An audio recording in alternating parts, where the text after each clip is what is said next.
सरबाज गिरोह ने बूढ़ी औरत से लाखों रुपए मालिक की तलाई बालियां और नकदी 4,000 रुपए छीन ली और इसको कसोवाल 117-12L के करीब कार से फेंक कर फरार हो गए। नौसरबाज औरत को तकरीबन 2 घंटे तक कार में घुमाते रहे। लूटने वाली औरत सलमा बीबी झंग से अपनी बेटी को मिलने चीचावत नहीं आई थी और फ्रूट खरीदते वक्त नौसरबाज गिरोह के हत्थे चढ़ गई।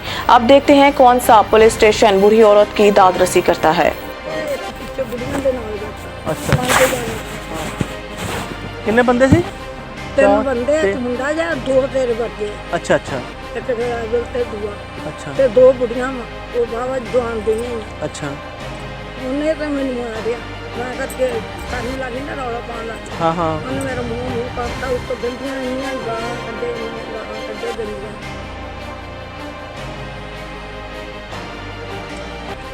ਤੇ ਉਹ ਹੁਣ ਤੇਰੀ ਕਰਤੀ 15 ਕਾਲ ਪੁਲਿਸ ਨੂੰ। ਅਗਰ ਪੁਲਿਸ ਨੂੰ ਕਾਲ ਨਾ ਕੀਤੀ ਹੁੰਦੀ ਫਿਰ ਮੁੰਡੇ ਨਾਲ ਮੈਂ ਤੈਨੂੰ ਬਿਠਾ ਦੇਣਾ ਸੀ, ਤੈਨੂੰ ਕਹਿਣਾ ਸੀ ਅੰਮਾ ਚਲੇ ਜਾ, ਠੀਕ ਆ। ਹੁਣ ਇਹ ਉਹਨਾਂ ਨੇ ਮੇਰੇ ਨੂੰ ਫਿਰ ਕਾਲ ਕਰਨੀ ਘੁਮਾਈ ਕਿੱਥੇ ਆ, ਉਹਨਾਂ ਆਪਣੀ ਕਾਰਵਾਈ ਕਰਨੀ ਆ, ਵਾਇਰਲੈਸ ਤੇਰੀ ਚੱਲ ਗਈ ਆ। ਉਧਰ ਨੂੰ ਪੁਲਿਸ ਬਾਅਦ ਫਾਜ਼ਤ ਘਰ ਵੀ ਛੱਡ ਦੇਗੀ ਔਰ ਮਤਲਬ ਨਾ ਤੇਰਾ ਕੋਈ ਟੈਨਸ਼ਨ ਤੈਨੂੰ ਨਹੀਂ ਬਣਦੀ ਔਰ ਤੇਰੀ ਉਹ ਦਰਖਾਸਤ ਵੀ ਨੋਟ ਹੋ ਜਾਏਗੀ, ਠੀਕ ਹੈ ਨਾ। ਕਿਤੇ ਬੰਦੇ ਫੜੇ ਗਏ ਨਾ ਤੈਨੂੰ ਫਿਰ ਉਹ ਮਤਲਬ ਤੇਰੀ ਚੋਰੀ ਵਾਪਸ ਮਿਲ ਜਾਏਗੀ। ਫੜੇ ਗਏ ਐਮਾ ਰੋਜ਼ ਕਰਦੇ ਆ, ਕਿਤੇ ਫੜੇ ਹੀ ਜਾਂਦੇ ਆ।